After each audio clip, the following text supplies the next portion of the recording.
Hey guys, welcome back to my channel. Today I am going to be experimenting with making kombucha. This is my first time making kombucha, but I want to share the process with you guys, how I go about doing it. There's an Instagram page that I started following that is so inspiring, and she has really an epic garden and she brews her own kombucha, and I was so inspired to create my own kombucha because honestly, I buy kombucha from the store and it's not cheap. So I figured if I want to drink it on the regular, I should probably learn how to make it. It's a little intimidating, but actually not that challenging once I did a little bit more research and just kind of took the time to understand what it really entails to make kombucha. Okay, so what we're gonna do first is our first fermentation, and it's gonna be a tea brew. So for the tea brew, I'm actually gonna be using a combination of jasmine green tea and a breakfast blend. So we have the Numi organic tea. You can either use a loose tea or you can use bagged tea if you want. And the ratio is 2 tablespoons to 1 gallon of water. So I went ahead and put 2 tablespoons of the blend in here. I actually just, you want to take it out of the bags. You could put the bags directly in there, but I just put the loose tea in here. You can find these on Amazon, but we also carry these in my shop, Pacific Time. I have organic cane sugar. You want 1 cup of cane sugar, organic cane sugar preferably, to 1 gallon of liquid. I know some of you might ask if sugar is necessary. Sugar is necessary because that is what your SCOBY, which I will talk about in a second, your SCOBY feeds on, and that's how you get the fermentation process going. What I did was I have 62 ounces of water that I have brought to a boil. You need a full gallon of water, so I'm gonna add the rest of the water cold so that it becomes room temperature and that I could put it in my brewing jar. So I'm gonna go ahead and put this in here and allow it to start brewing. You just wanna follow the instructions on your tea bags. It usually says 3 to 5 minutes. Okay, so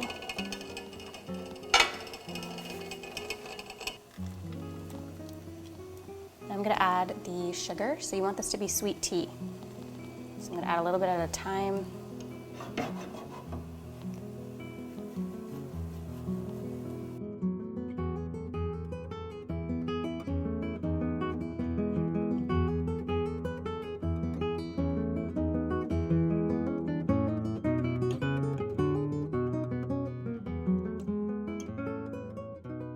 So this is what's called the mother. This is the SCOBY, which SCOBY stands for Symbiotic Colony of Bacteria and Yeast. So this is what is used, plus it has a little bit of the starter liquid that is needed to get this fermentation process going. So you absolutely have to have this in order to make kombucha.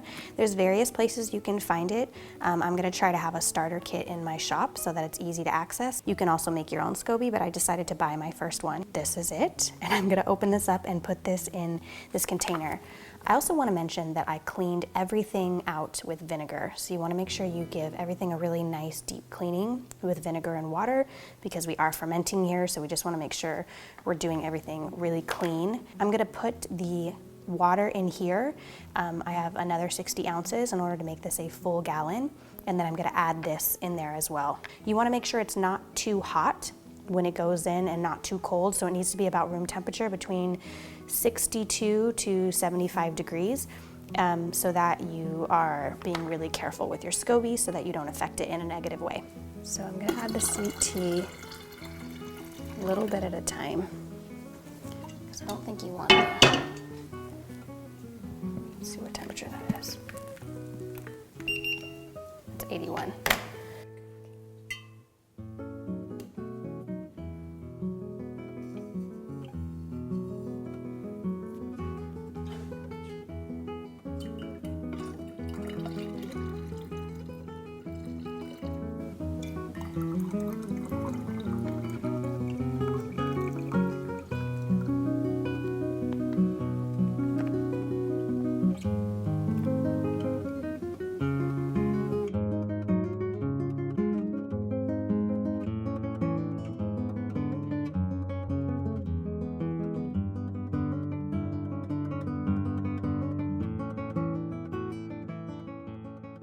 Okay, so my kombucha brew has been brewing for a week, and now I'm gonna do my second ferment. As you can see, I've tried to keep the temperature between about 75 degrees. And the way that I do that is if it starts to drop below like 70. I use this right here and I wrap it around to make sure it stays at 75 degrees. So if it's a little colder where you live, you might want to consider getting one of these. I'll put a link. But yeah, I kept it at about 75 degrees, which is the optimal, which is the best case scenario. As you can see, the tea has lightened in color, which is a good sign. So the SCOBY has grown, and then it's also created a thicker layer right here. And I'm gonna do a second brew once I use this one. So I'm gonna go ahead and pour this and use this, and then I'm gonna do a second ferment. And I'm going to add raspberry, lemon, and ginger because I kind of want to mimic, this is my favorite store-bought kombucha, and I'm trying to mimic this and get my homemade brew to taste as close to this as possible. So now I'm going to go ahead and fill these guys up with the kombucha. I gave the kombucha a taste, it tastes perfect. So I'm happy about that. So I'm using a stainless steel funnel. You want to use stainless steel or plastic as opposed to metal because it reacts poorly with the kombucha. I'm going to go ahead and fill this one up, and then the third one, and then I'm going to make the puree. My favorite kombucha has ginger, raspberries, and lemon. So I'm going to try, this is going to be my first flavor, although you can pretty much do whatever kind of flavor combination you want. I'm going to stick with the same. I'm gonna do all three the same flavor. I could have been a lot more creative this time around, but this is my first time. So far the brew tastes really good, so I'm happy about that. I made sure to check for mold. You can Google what mold on kombucha looks like to just kind of keep an eye out for what's a healthy SCOBY versus a moldy SCOBY, and keeping it all at the right temperature is also really essential to making sure you get a good brew. This second fermentation process is going to carbonate the beverage, which is what makes it taste really good in my opinion, because it's like a carbonated fermented tea. And it's fermented, but it's so little alcohol, it's actually not for the purpose of getting any type of buzz, but it does have a little tiny bit of alcohol. So if you are pregnant or breastfeeding, or you're staying away from alcohol, you might want to reconsider drinking kombucha or talk to your doctor.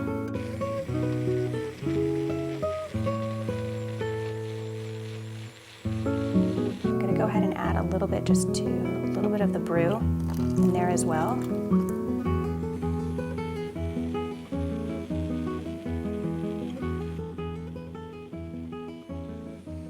Okay, so it has a strainer, so we're good. I'm going to go ahead and pour.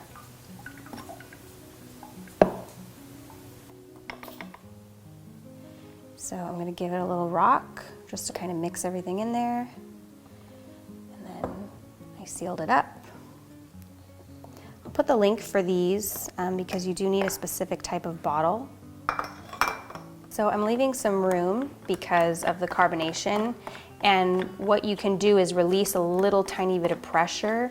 So every few days, you don't want to completely take off the top, but just slightly release a little bit of pressure so that it doesn't explode on you when you finally open it up. So you want to let it ferment. From my research, you want to let it do its second ferment for about 7 more days, and then it's ready to be put in the refrigerator, and you can enjoy it whenever you're ready after that point. I feel like it's looking pretty close to my favorite store-bought kombucha, so I'm really excited.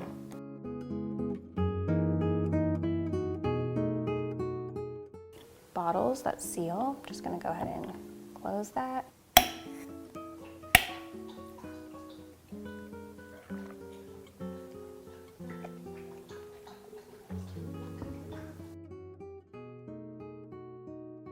So I want to do a continual brew since my first brew was a success. So this is my first brew in this container.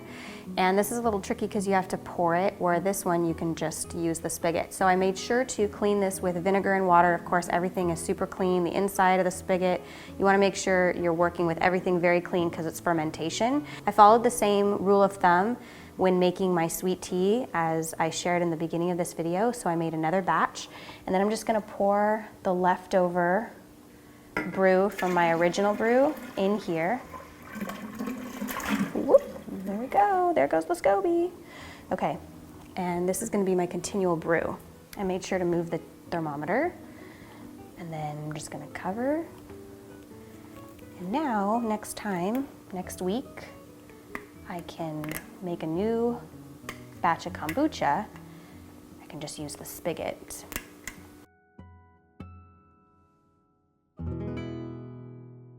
So these need to be out of direct sunlight, but in a semi-warm spot.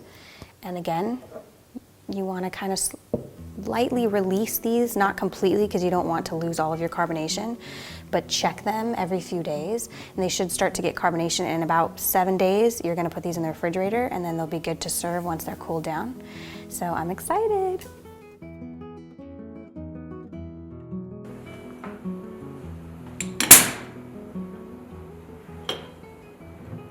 So now it's carbonated. I use the strainer just to prevent from any of the raspberry or fruit bits getting in the actual drink itself. It tasted so much better than store-bought. I was so pleased. It wasn't too vinegary tasting. My husband, who is not normally a kombucha fan, really liked it and asked for another glass. It almost had like a rosy taste to it. It was just so delicious. I was so pleased and happy with it. So I hope you guys enjoyed this video. I'll have more information in the description about kombucha. Thanks so much for watching, and I'll see you guys in the next video.